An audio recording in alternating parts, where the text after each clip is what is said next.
Welcome to the Explainer. Let's jump right in, because today we're unpacking a really fascinating paradox from our source material. We live in this era where we have literally unprecedented personal freedom. I mean, we can do pretty much whatever we want.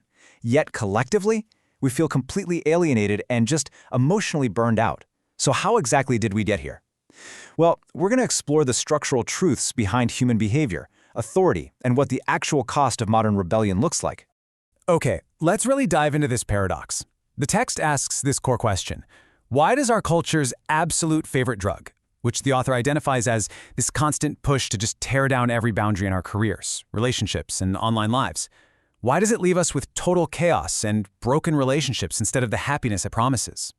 The material deeply challenges the idea that pushing back against every single rule is a one-way ticket to liberation.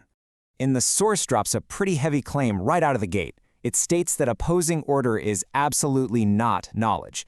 In fact, it argues that our modern despair isn't just some accidental design flaw or a string of bad luck. No, it's framed as a strict mathematical consequence of fighting our own inherent design.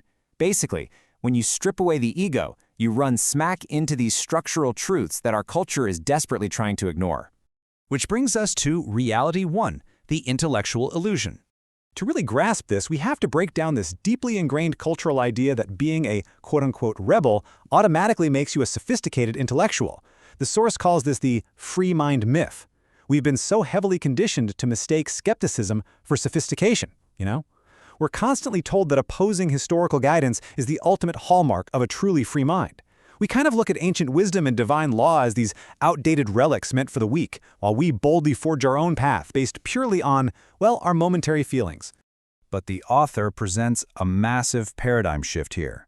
The cultural myth tells us that we're broadening our horizons by loosening our standards. But the structural truth? According to the text, by denying a higher design, we aren't broadening our minds at all. We're actually blinding them. True knowledge simply isn't found in rejecting order. Why? Because you just cannot build a stable, lasting life on the incredibly shaky foundation of whatever I happen to feel like at this exact second. All right, moving right along to reality 2, the myth of the envious creator. This brings us to a narrative of scarcity that rebellious minds just love to cling to. The text argues that, deep down, we secretly believe rules exist just to watch us struggle. We operate on this totally false assumption that God, or a higher authority, forbids our freedom out of pure jealousy, kind of acting as an arbitrary monitor of our joy. We think this authority saw us having fun and just decided to put a stop to it, but the author argues this completely misunderstands the absolute basics of structural engineering. I love how the author frames this using a manufacturer's manual metaphor.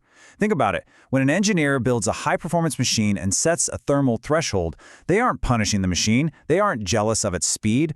Those operating parameters are the exact constraints required to keep the internal components from literally melting down under intense pressure. The text suggests that divine or moral guidance works the exact same way for us. It's not some arbitrary checklist. It is a set of absolutely necessary operating parameters. According to this framework, when a higher authority sets a boundary and says no, it's because it sees the scar tissue forming before you even feel the wound. It frames the boundary as an act of preservation, not imprisonment. Just take a second to really absorb that perspective. The boundary isn't a cage, it's the infrastructure of your preservation. So let's look at reality 3, the slide into animality. What actually happens to us structurally when we reject these parameters of our design? Well, the material points to human intimacy as a really stark example. Culturally, the expectation was that by removing sacred boundaries, we'd rise to this new, enlightened era of totally uninhibited human connection. But the text argues the exact opposite happened. The system degraded.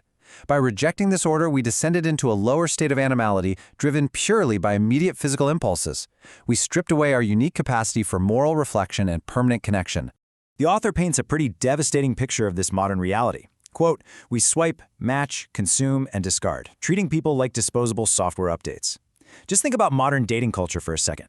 By turning profound human connections into a mere market commodity, the text argues we've reduced human beings to utility. And that isn't liberation. According to the source, it's actually a slide down the evolutionary ladder, because it completely ignores the reasoning, intentional dimension that makes us truly human in the first place. And that leads us right into reality 4, the addictive circle of lawlessness. Understanding this means recognizing that lawlessness isn't just some harmless, empty vacuum.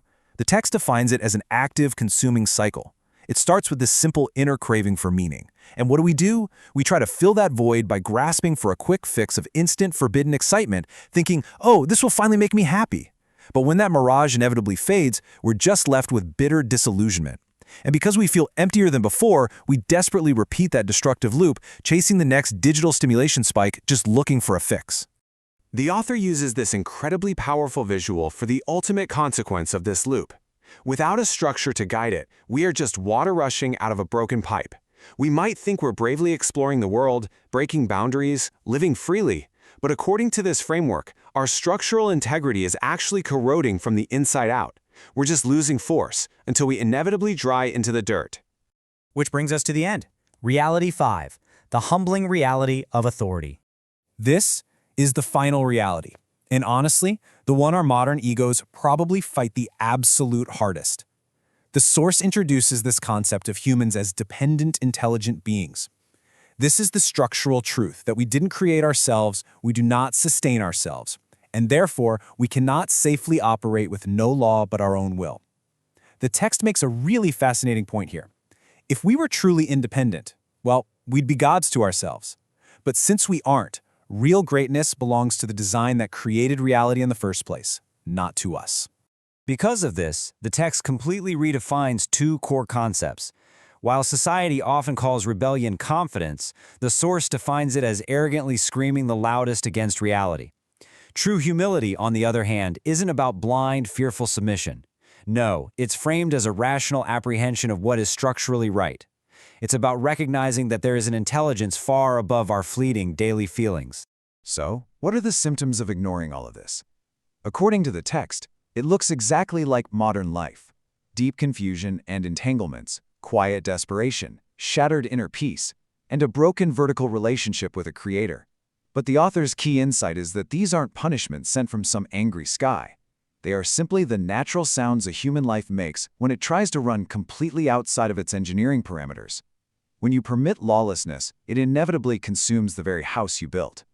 The source material concludes that it is time to have a constructive kind of pity on ourselves.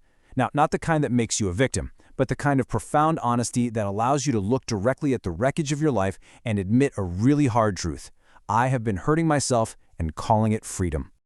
The text leaves us with this incredible thought to completely reframe our perspective. The boundaries set by the Creator aren't there to keep you from life, they're there to keep you in it. The author suggests that if you're tired of the constant friction of this descent, it might be time to return to a life governed by reason and ordered by a love that actually cares for your ultimate preservation. The ultimate message of the source material is super clear. Stop fighting the architecture and start building within it. But I want to turn this over to you. Do you think our modern definition of freedom is actually making us less human? Let me know your thoughts on this final question down in the comments. And hey, if you're tired of the chaos and ready to explore more ideas like this, make sure to hit subscribe. Thanks so much for joining me for this explainer, and I'll catch you in the next one.